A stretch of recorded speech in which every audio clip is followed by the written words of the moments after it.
एक ऊर्जा, एक जोश, एक जज्बे एवं ज्ञान की प्रतिमूर्ति माननीय अंबर साहब, मंच पर विराजमान समस्त अतिथिगण एवं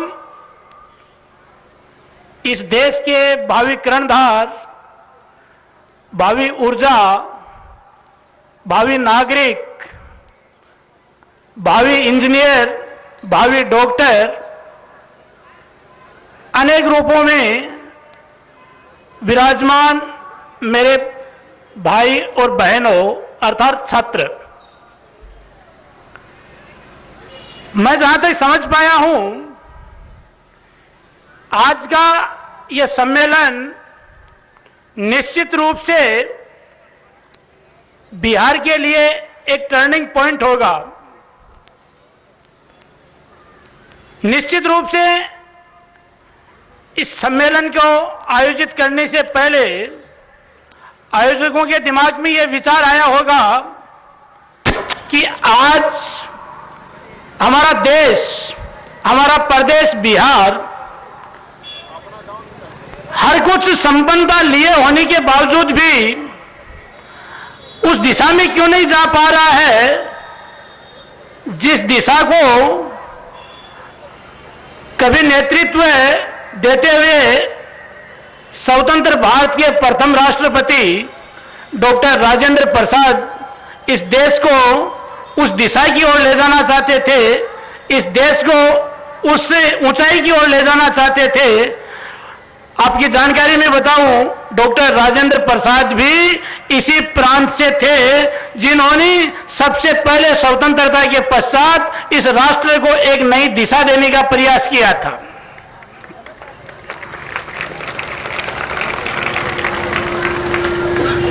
कुछ गुरुजन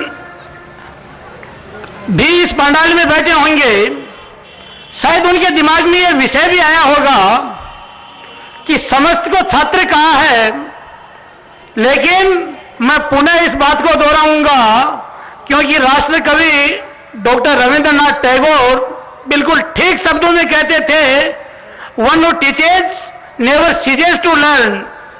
हिंदी में उसको दोहराएं, एक सिखाने का प्रयास करने वाले को सीखना कभी बंद नहीं करना चाहिए। और इसलिए जो भी साथी शिक्षा जगत में लगे हैं, मैं मानता हूं वो स्वयं पढ़ते हैं, इसलिए वो अच्छा पढ़ा पाते हैं और पढ़ने वाला प्रत्येक व्यक्ति निश्चित रूप से छात्र कहलाता है। इसलिए मेरी भाषा में यदि उनको कहीं गलत लगा तो भी मैं फिर भी यही कहूंगा कि वो एक अच्छे छात्र हैं, तो अच्छे शिक्षक, अच्छे गाइड जरूर होंगे। कुछ जानकारियां इस मंच के माध्यम से आपको दी जानी है। क्यों दी जानी है?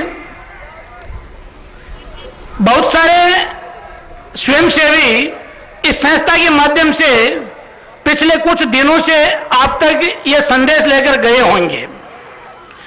आपको लगा होगा हम अपने आप में इतने समझदार हैं, या यूं कहूं आपको नहीं लगा तो आपके उन साथियों को जरूर लगा होगा जिनके पास भी ये संदेश गया लेकिन वो यहां तक नहीं आए।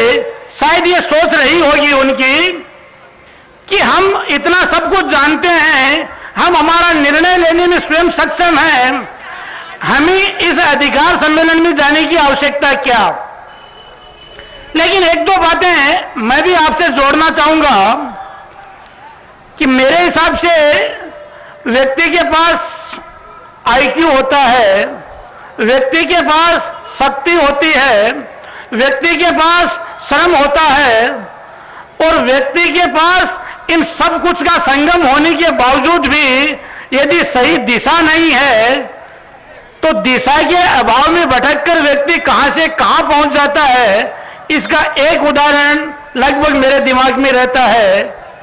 और वो व्यवसाय से दोनों एक, आईक्यू के मामले में दोनों अच्छे, लेकिन दिशा शायद दुनिया दोनों की जानती है, अलग है। मैं दुनिया के दो इंजीनियरों को जानता हूं और शायद आप भी जानते होंगे। नाम बताऊं, एक हमारे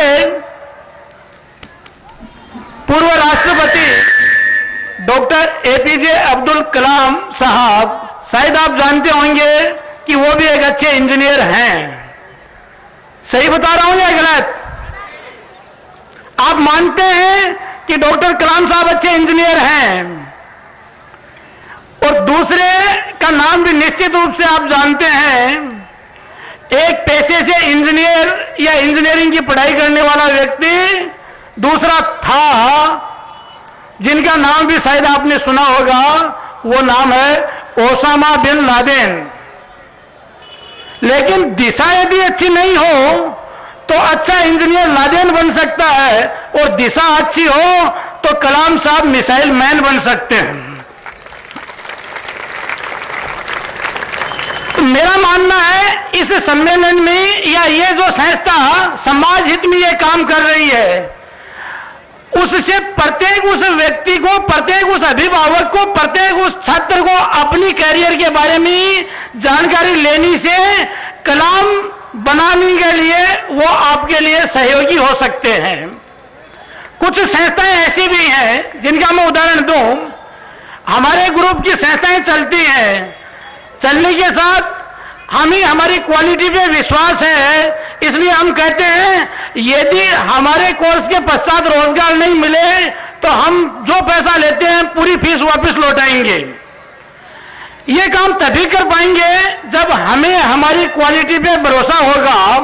इसकी पूरी जानकारी भी आपको सिंह साहब के पास और अंबर साहब के पास मिलेगी। इतना जरूर कहूंगा अंत में कि संस्था चुनने से पहले, रोजगार चुनने से पहले अपनी जानकारी जरूर पूरी लें, क्योंकि मात्र संस्था चुनने से व्यक्ति अच्छा नहीं हो जाता। मैं फिर उदाहरण दूंगा, न तो कलाम साहब, न सुनीता विलियम, न अन्य जो इंजीनियर हिंदुस्तान या विदेशी सरजमी पे रहे हैं, वो जरूरी नहीं है कि इंस्टीट्यूट से निकले हैं या आईआईटी से ही निकले हैं। आपने जज्बा और जो संस्था जिसमें आप अध्ययन करने जा रहे हैं, वो यदि संस्था अच्छी रहेगी तो निश्चित रूप से एक सामान्य बच्चा जो इंजीनियरिंग या मेडिकल या अन्य कोई लाइन में पढ़ेगा, वह देश का नाम और दुनिया में अपना नाम अच्छा बना सकता है, अपना नाम कमा सकता है। इन्हीं विचारों के साथ आपने ठीक से सुना। जय भारत, धन्यवाद।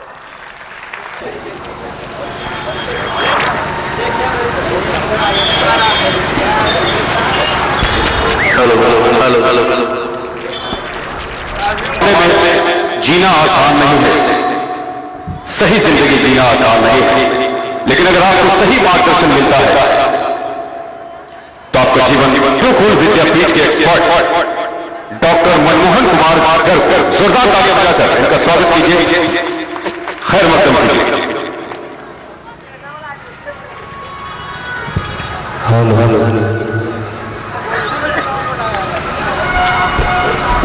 धन्यवाद।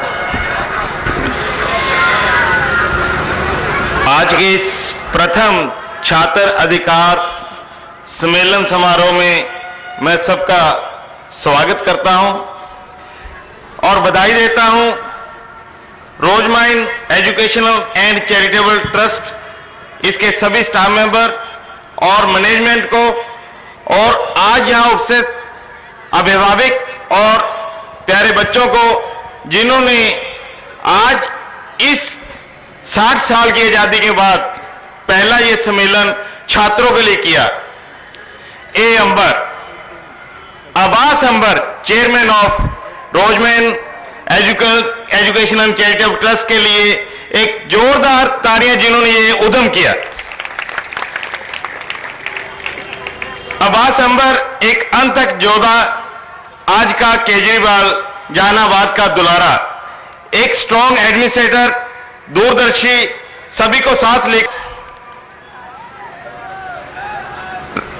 राइट टू एजुकेशन एक्ट हमारे हिंदुस्तान का एक ऐसा एक्ट आया है, शायद आपको मालूम नहीं, +2 के बाद 94% ड्रॉप आउट रेट है हमारे देश का।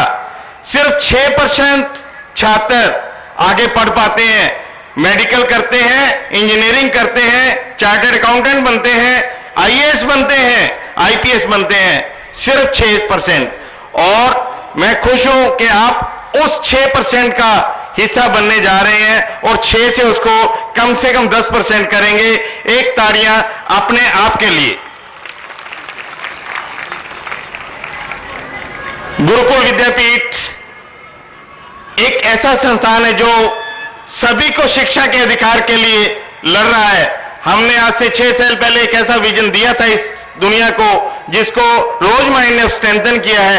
ईच वन टीच वन का नारा हमने दिया था और उसी के तहत हमने ये जो स्कॉलरशिप सरकार देती है, आपको शायद मालूम नहीं, SC ST माइनॉरिटी के लिए आपको मालूम है, पर हमारी संस्था ने एक ऐसी पीढ़ी का उद्धार किया जहां पर हमने जनरल कैटेगरी को भी अधिकार दिया कि आप भी पढ़ सकते हैं और स्कॉलरशिप पा सकते हैं। तो ध्यान रखिए, कई ऐसी संस्थाएं हैं इस हिंदुस्तान में जहां पर आपके पास अगर पैसा नहीं है तब भी आप पढ़ सकते हैं। आपको मालूम होना चाहिए कि RBI ने 4 लाख तक का लोन इंजीनियरिंग और मेडिकल या किसी भी तरह की एजुकेशन के लिए +2 के बाद 4 लाख का लोन आपको और 60% से ऊपर नंबर लेने वालों को बिना ब्याज के लोन देने की एक मुहिम शुरू की है, जिसमें आपके माँ बाप की गारंटी और आपके माँ बाप का घर भी आपको गिरवी रखने की जरूरत नहीं है। और अगर उस अधिकार को आप नहीं पहचानते और आपके उस अधिकार को कोई यूज नहीं करने देता, किसी बैंक मैनेजर की तरफ से मनाही होती है, तो आप मुझे कांटेक्ट कर सकते हैं, हम आपकी पूरी सहायता करेंगे। आप चाहे कहीं भी पढ़िए, पर अगर आपको लोन नहीं मिल रहा, ये आपका अधिकार है, प्रथम अधिकार है कि आप पैसे के अभाव में शिक्षा से वंचित ना रहे। जो 94% ड्रॉप आउट रेट है, उसमें से आधा 50% पैसे के अभाव के कारण ड्रॉप आउट है। तो आज के बाद अब्बास अंबर का नाम याद रखना। अगर आप कहीं से भी पैसे के कारण पढ़ नहीं पा रहे, आप उनको पकड़िए, आपका अधिकार यूज होगा। भाई NK सिंह जी ने, विजय जी ने बहुत कुछ आपको बताया, मैं आपके भी ज्यादा समय नहीं लूंगा। एक जोरदार ताड़ियां उन सभी के लिए जो अपने अधिकार पहचानने आए हैं। धन्यवाद। जय हिंद, जय भारत। जिन्होंने जहानाबाद जिले से इस कार्यक्रम की शुरुआत की है, जहानाबाद जिले के छात्र छात्राओं में, शिक्षक शिक्षिकाओं में, अभिभावकों में एक अलग जगाने का काम किया है।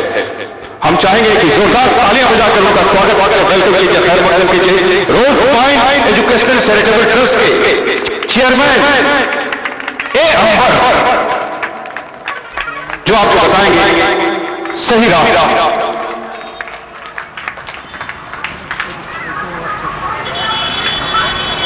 प्रथम छात्र अधिकार सम्मेलन समारोह में आए हुए सारे बच्चे और उनके अभी इस सभा की शुरुआत से पहले, अपनी बात रखने से पहले, मैं कोई भाषण और तकरीर की तरीके से इस बयान को नहीं करूंगा।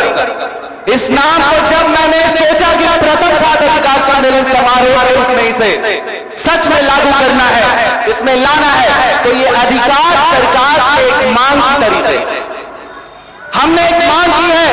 हमने इस सिस्टम के खिलाफ एक योजना की शुरुआत की है, एकजुट होकर जो हम मांगने वाले हैं वो आज मैं आपके बीच रखने वाला हूं। ये मांग हमारी जो है वो 4 मांगे हैं, लेकिन आज एकजुट होकर ये भीड़ जब उमड़ के आई है तो मुझे अल्लामा इकबाल का एक शेर याद आया।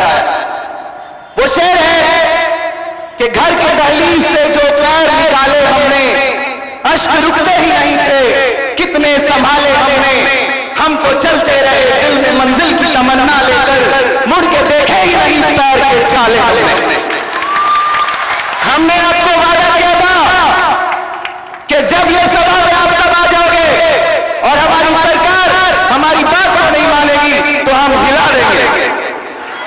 अब वादा किया था कि आज हर मांग हम एकजुट होकर मांगेंगे और इस डिस्ट्रिक्ट से इसकी शुरुआत करके 38 डिस्ट्रिक्ट तक इसे ले जाएंगे।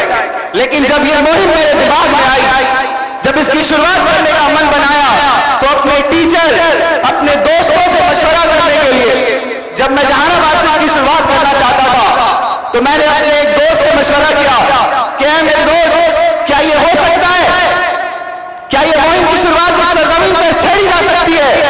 तो उस दोस्त ने, मोहम्मद अशरफ, जो यहाँ के सामाजिक कार्यकर्ता हैं, इन्होंने एक बात पूछी मुझसे कि क्या, मैंने कहा भाई अगर ये चल पड़ा तो पूरे भारत के छात्र मैंने जब ये बात कही तो इसने कहा